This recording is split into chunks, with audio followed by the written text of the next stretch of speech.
You can tell yourself every day, I love myself, I accept myself, I am enough. You can dive into self-help books, follow spiritual influences, recite affirmations in the mirror, but if one truth is not understood, the love you seek will always feel just out of reach, like trying to hold onto fog with your bare hands. This truth is simple, but it cuts deep, and Carl Jung understood it. You will not be truly loved until you face what you most fear within yourself. There is something inside you, maybe buried, maybe denied, maybe even hated, that continues to sabotage your relationships, that blocks you from receiving love in its full form. You want to be seen, yet you hide parts of yourself. You want to be accepted, yet you suppress your authenticity. And so, real connection remains elusive. Have you ever wondered why you keep attracting the same type of person, even if they hurt you? Have you ever felt lonely or invisible, even when surrounded by love? Have you noticed how you change partners, but the emotional pattern stays the same? That's not coincidence. That's the shadow. According to Jung, everything we reject within ourselves, our forbidden emotions, repressed desires, unhealed fears, hidden gifts, becomes the shadow. And until it becomes conscious, it will rule your life, and you will call it fate. Love is not random. The love you attract or repel is a mirror, and that mirror is trying to show you what you most need to see. This video is not about theory, it's about transformation. Here you will learn how love can stop being a desperate need and start becoming a natural expression of who you are. In the next few minutes, we will explore how your relationships reflect your inner world, why you're drawn to what wounds you, and how to use every emotional trigger as a tool for healing, not repetition. This is a call to your soul, an invitation to go deeper, because no one will love you truly until you do. And to love yourself, you must see everything you are, including your darkness. Are you ready to look into the mirror? The mirror, what others reveal about you. Everything that irritates us about others can lead us to an understanding of ourselves. Carl Jung, there is a secret language written into your relationships, and it's not spoken with words. It is expressed through tension, admiration, conflict, chemistry, triggers, and silence. And at the center of this language is a mirror. Every person who walks into your life is holding it up to you. The ones you desire, the ones you fear, the ones you can't stand. Each one is a reflection, revealing a part of your unconscious self. This is what Jung called projection. You don't see people as they are. You see them through the filter of your own inner world. What you love in others often points to what is dormant in you. What you hate in others often points to what is repressed in you. The emotions that burn the brightest in your connections, whether attraction or rejection, are like arrows pointing to parts of yourself you've abandoned. Let's pause. Think of someone who triggered something intense in you. Was it anger? Was it obsession? Was it jealousy or awe? That person didn't create that energy out of nowhere. They activated something that was already inside you. This is the power of the relational mirror. It doesn't lie. Your reactions to others are some of the most honest feedback you'll ever get about your inner world, especially the parts of it you've tried to bury. If someone's arrogance enrages you, could it be because a part of you fears your own arrogance? Or because you were taught that owning your power is dangerous? If someone's emotional distance leaves you in pain, is it because a younger version of you once learned that closeness could disappear at any moment? You see, the other person isn't the source of your suffering. They are the activator. The wound is yours. This doesn't mean you should blame yourself. It means you now hold the power to change the pattern, but only by looking within, not pointing outward. Projection is the mind's way of trying to deal with what it can't yet face. But the soul doesn't want avoidance. It wants wholeness. And wholeness comes when you ask a different question. Not, why are they like this? But, what are they showing me about myself? Relationships aren't random. They are assignments. Every emotional response is a teacher in disguise. When you begin to see others as mirrors, Not enemies, not saviors, but messengers. Something profound happens. You take your power back. You stop reacting blindly. You begin to grow consciously. Because the truth is this: no one will love you fully until you stop fearing your own reflection. And no relationship will feel safe until you feel at home within yourself. Look around. The people in your life are not here by accident. They are here to show you, the shadow in love, why you're drawn to what hurts you. Love should feel safe. But for many, it feels like chaos. You find yourself pulled to people who make you anxious. You chase those who withhold. You ignore the ones who show up with softness and presence. And somewhere deep inside, a voice whispers, "This is familiar." But what if I told you that you are not falling in love with people, you are falling in love with your shadow? Jung taught that the shadow is not just our darkness, our pain, our shame. It is also our repressed vitality, our sensuality, our voice, our need to be seen. And when you don't give these parts a home inside you, they go searching for one, outside of you.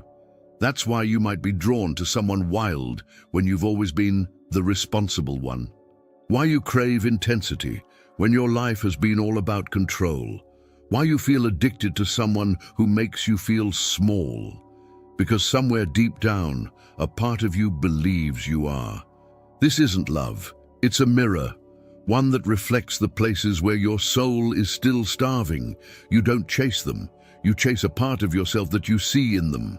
Think of your most intoxicating connection, not the safe one, the one that made you feel high and hollow at the same time. There's a reason you couldn't let go. It wasn't because they were your twin flame. It's because they carried the energy of something unclaimed in you, something that longed to breathe again. But here's the truth. No one tells you. What you crave in others is not their presence.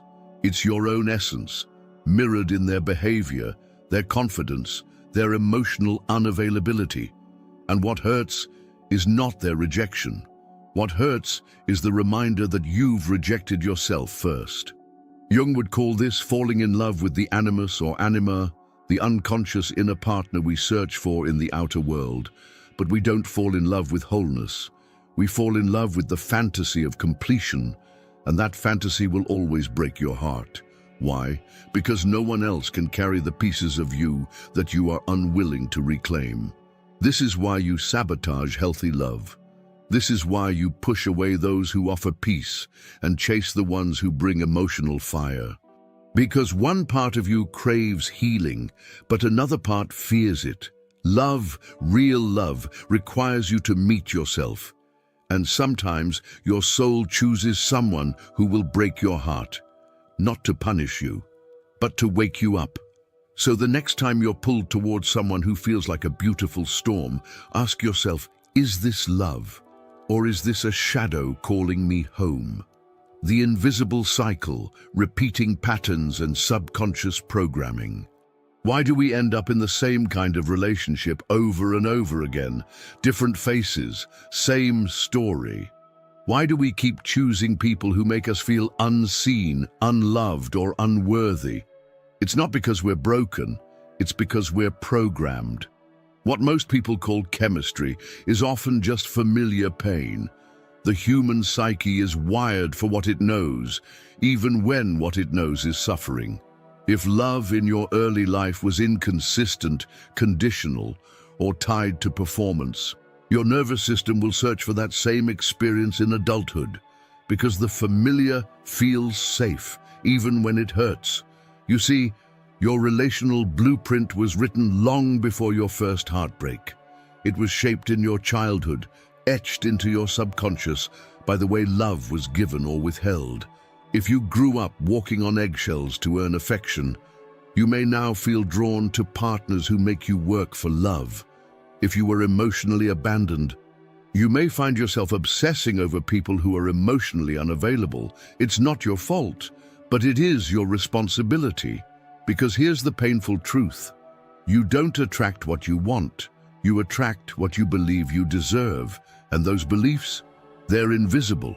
They live in your shadow, shaping your desires without your awareness. Jung said, Until you make the unconscious conscious, it will direct your life and you will call it fate. That's what this is. It's not bad luck.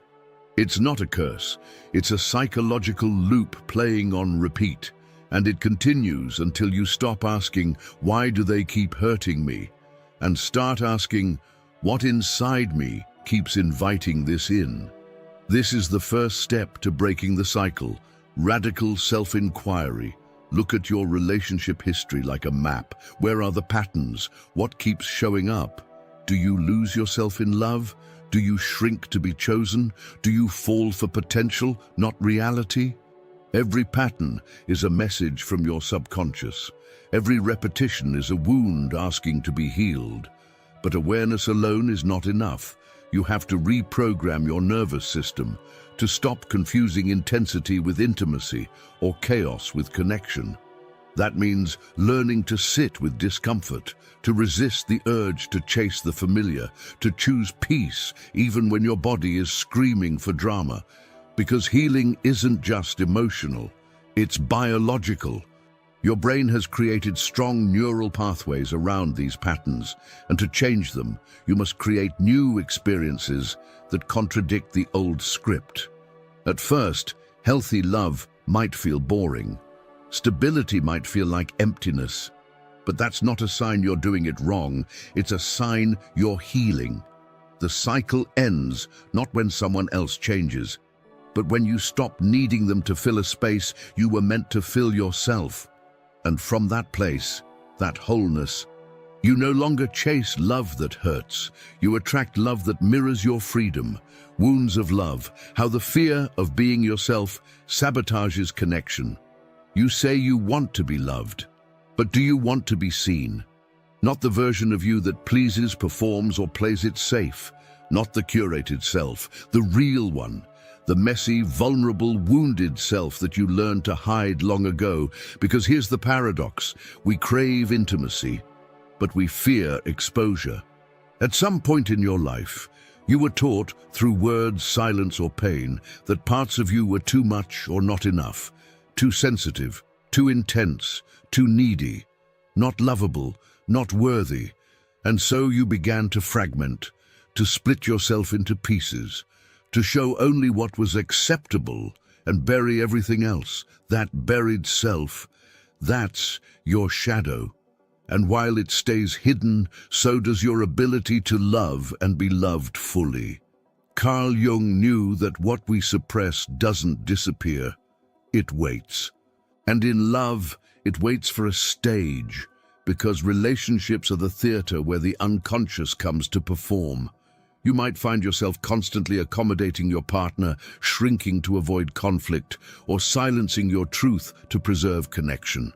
Not because you're weak, but because a part of you fears, if they see all of me, they will leave. And that belief is a cage, a quiet prison that turns love into a performance, one where you are never truly present. But here's the tragedy. If you never let yourself be fully seen, you will never feel fully loved, because the love will always land on the mask, not on you. This is how we sabotage connection, not with words or actions, but with self-rejection. We long for someone to embrace our truth, while we ourselves are still hiding it. We resent our partners for not understanding us, while we haven't even shown them who we are. And so the cycle continues.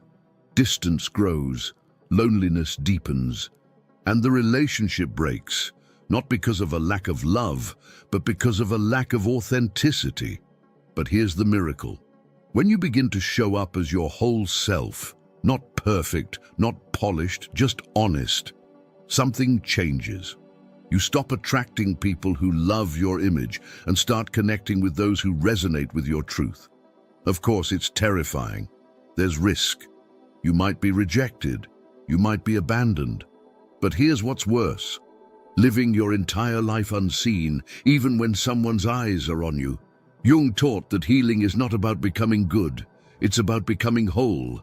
And wholeness requires that you bring home every part of you, especially the ones you were taught to hide. So next time you feel the urge to pretend, to shrink, or to abandon yourself for love, pause Ask yourself, am I choosing connection or approval? Only one of them will set you free. The journey of integration, healing the shadow with compassion. Awareness is the first step, but it is not the last. You can recognize your patterns, you can identify your projections, you can even understand your wounds intellectually, but nothing changes until you meet those wounds with compassion. Carl Jung said, "One does not become enlightened by imagining figures of light, but by making the darkness conscious." But the real alchemy happens when that darkness is not just seen, it's welcomed. That is the path of integration. So what does it mean to integrate your shadow? It means to stop treating parts of yourself like enemies. It means no longer trying to fix what was never broken, only exiled. It means turning toward your shame, your rage, your fear, and saying, "You belong." Your shadow is not evil. It is simply misunderstood. It is every part of you that once got the message, "This is not acceptable, this is not lovable." And so it went underground. It became silent, distorted, and reactive. But those same parts, the ones you suppress, also hold your vitality, your creativity, your power, your intuition, your authenticity. This is why healing is not about perfection, it's about wholeness.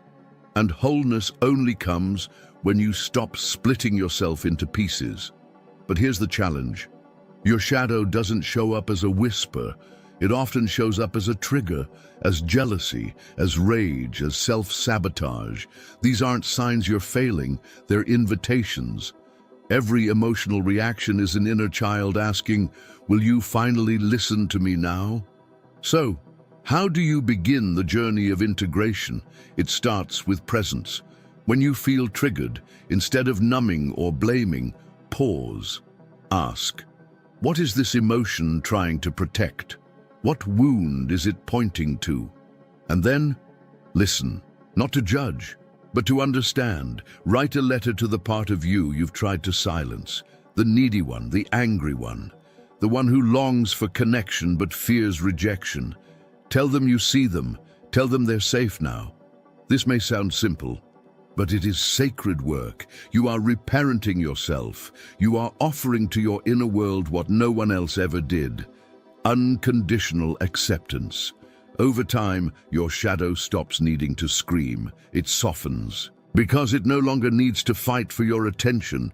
This changes everything. Your relationships, your choices, your energy.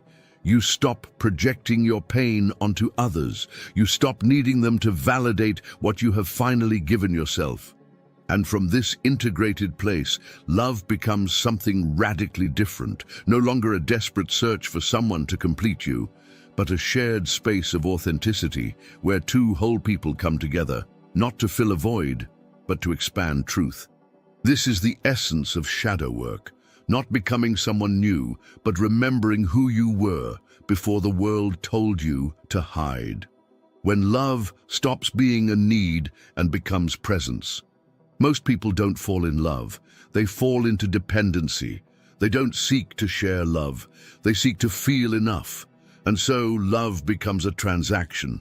An invisible contract that says, "I'll give you what you want if you give me what I never got." But this isn't love. It's bargaining. It's survival. Carl Jung once said, "We don't discover ourselves by watching our reflection in still water, but by confronting the currents of the soul." And love, real love, is one of the wildest currents. It will shake you. It will strip you. It will expose the part of you that still believes, "If I'm not useful, perfect, or agreeable, I won't be loved." But what happens when you stop seeking love to complete you? When you no longer chase someone to make you feel whole? A miracle happens. Love becomes presence. It becomes a state you bring to your relationships, not something you extract from them. And with that, your entire reality shifts. You begin to relate from overflow, not emptiness. You no longer need someone to choose you because you have chosen yourself. Your connection is no longer rooted in fear of loss, but in shared freedom. This doesn't mean you stop needing people. It means your need is no longer desperation, it is devotion. And that distinction changes everything. You stop clinging to those who trigger your wounds. You stop tolerating relationships that survive on emotional starvation. You stop sacrificing authenticity for attachment, because presence cannot coexist with pretense. When you bring presence to a relationship, you offer your partner the most sacred thing of all, a self that is already full. Not perfect, but whole. Not without flaws, but without masks. From this place, boundaries become acts of love. Not walls to push people away, but clear invitations that say, "This is where I end and you begin. Let's meet in the truth between us." Presence also means being with yourself fully, even when no one else is. It means sitting in loneliness without running. It means breathing through the ache of not being chosen and choosing yourself anyway. It means recognizing that the person who left didn't take love with them, because love was never out there. It was always in here. Love becomes stillness. Love becomes listening. Love becomes alignment. No longer are you seduced by intensity mistaken for intimacy. No longer do you confuse chaos with chemistry, because you have learned to feel safe in your own being. And from that sanctuary, the people you draw into your life begin to change. You attract not those who match your wounds, but those who match your peace. Those who mirror not your emptiness, but your presence. This is what Jung meant when he spoke of individuation, the journey to become whole, not through others, but within. Because only when you are love will you stop looking for it. You are the love, the end of the search and the birth of authenticity. You've spent years searching for the one, for the person who would finally see you, understand you, choose you. But what if the one you've been waiting for is you? This is the truth hidden beneath every heartbreak. You were never missing love. You were missing connection to your own essence. Carl Jung taught that the goal of the human journey is not happiness, but wholeness. And wholeness begins the moment you stop trying to be someone else in order to be loved. It's in that moment, the one where you no longer betray yourself for approval, no longer shrink for comfort, no longer abandon your truth to avoid being alone, that you finally realize you are not looking for love. You are looking for the freedom to be fully you. You are the source, not a beggar, not a seeker, a fountain. And once you awaken to that truth, everything shifts. You no longer attract people who reflect your wounds. You begin to draw those who reflect your truth, your light, your depth, your integrity. Because love is no longer a strategy, it's a frequency. It radiates from you in the way you speak to yourself in silence, in the boundaries you hold, in the way you walk away from what dishonors you, even when it hurts.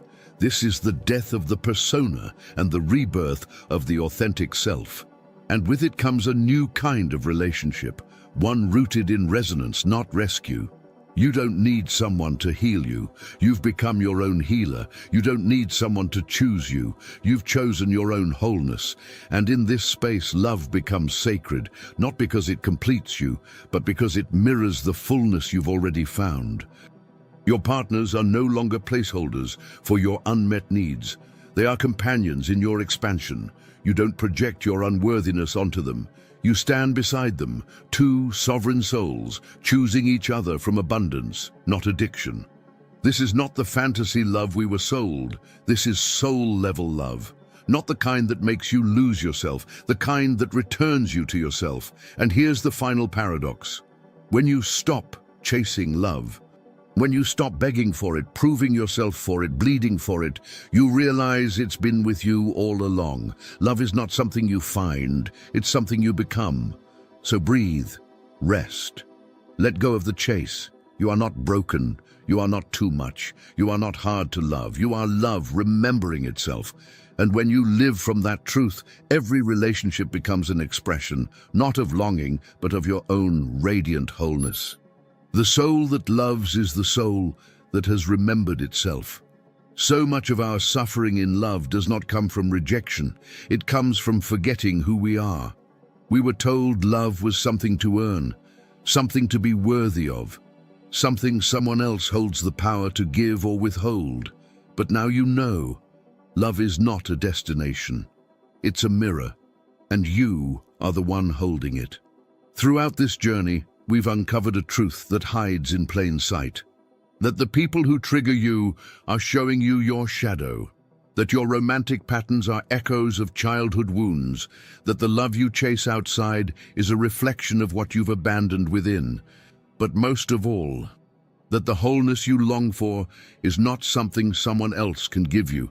It's something you create, moment by moment, by choosing to show up fully for yourself. And that's where the true transformation happens. Because when you stop asking, how can I get love? And start asking, how can I become love? The world around you rearranges itself. You begin to set boundaries, not from fear, but from self-respect. You begin to speak with clarity, not to manipulate, but to reveal. You begin to walk away, not because you're giving up, but because you're finally coming home. Here's your invitation. Start by noticing your emotional triggers. What makes you feel small, invisible, unworthy? Trace them back, find the story. And then meet that story with compassion, not shame. Practice choosing relationships that reflect your healing, not your habits. And when love comes that feels unfamiliar, not chaotic, not dramatic, but calm, present, and real, don't run. Stay. It might not feel like fireworks, but it will feel like truth.